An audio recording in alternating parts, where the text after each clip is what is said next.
پول داشته باش، کوف داشته باش. ما آدمای زحمت کش این عقیدمون نیستا. ما معتقدیم میگم که شرف داشته باش، هیچ چیز دیگه نداشته باش.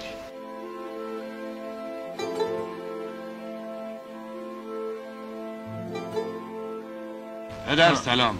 امروز جوان دیوانه‌ای به قصد خودکشی خودش را جلوی ماشین من انداخت و مرد.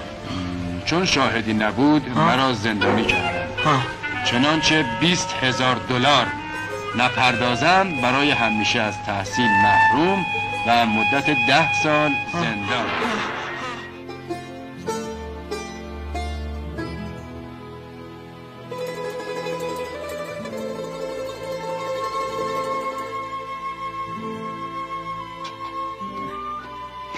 این که نمیشه تاج آقا، هی تکون و تکون میخوری فشارت بالا پای میره.